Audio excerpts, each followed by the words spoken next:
at the masters, some of them. They're looking at their own friends who post. A lot of people posting just anything.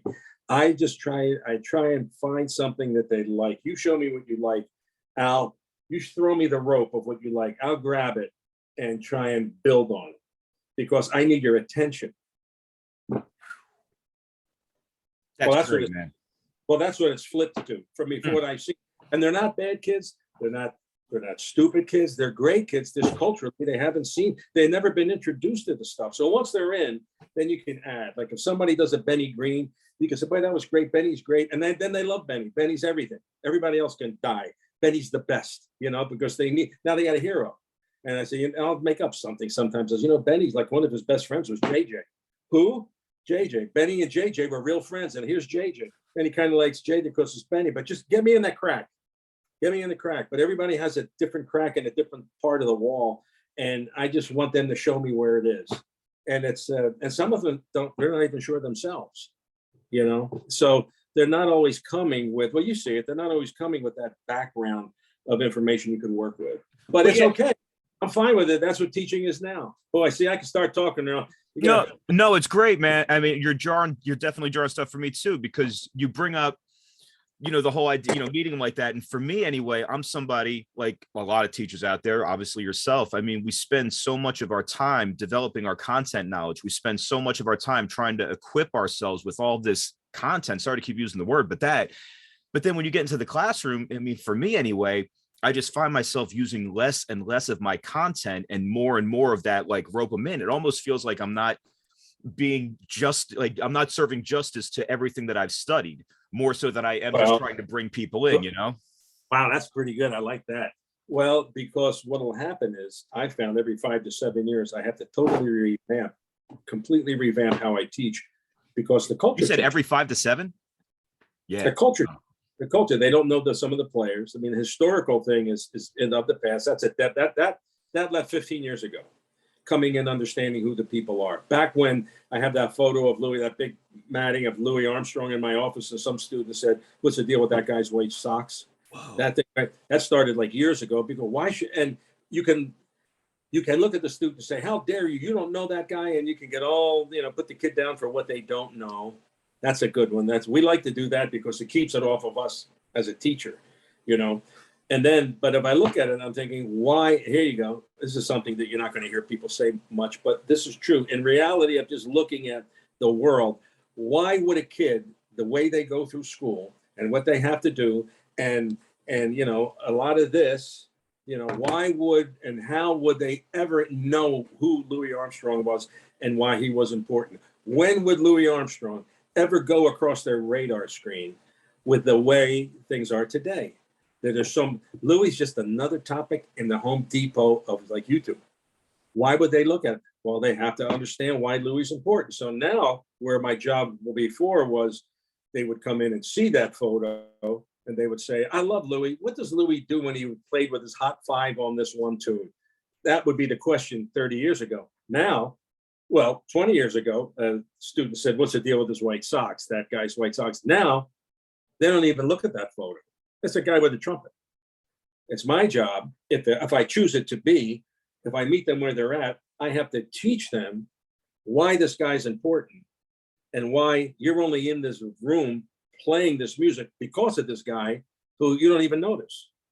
And that becomes the storytelling. That becomes, that's what hooks them. Stories are linear. So you'll remember a story.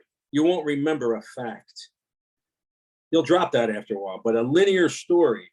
Louis sees Nixon. Louis has Nixon bring his marijuana into the States through customs. Wow, that's funny. You're not going to forget that because it's a series of events. It's linear.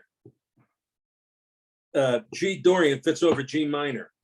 2 weeks, you're going to forget that because there's nothing. It's like a thing just sits there. So stories are a huge way to teach. But I think for me, that's fine because I like telling stories and people told me stories, especially if they're great storytellers. And you can alter a story and make anything happen. So they like it. I had a student that was having, he's playing on a tune. He goes, shouldn't I learn more tunes? I said, well, you could learn. I know some guys when they teach like for a semester, you have to learn 25 tunes. I don't do that. I do what Pat LaBarber does.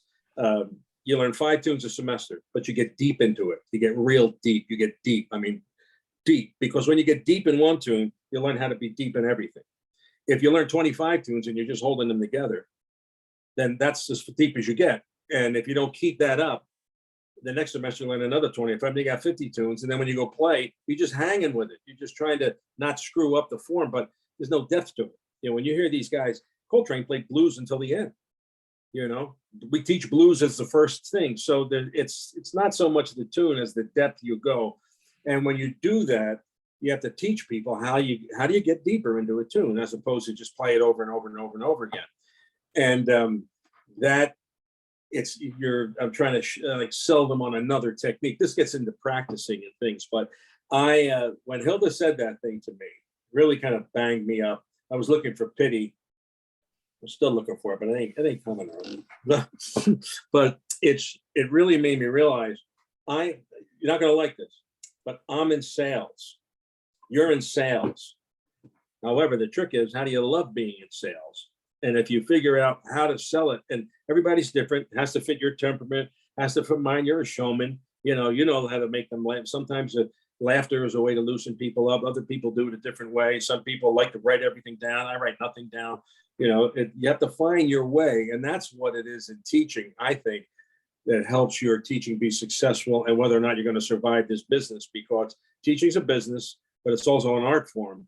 But in any art form, any artist finds their own voice. They find their own way. And in teaching, I had a lot of great teachers. I've seen a lot of guys teach, and I've seen a lot of people teach improv from like maybe 15 different points of view. They all wind up at the spoke. They all wind up at the same place.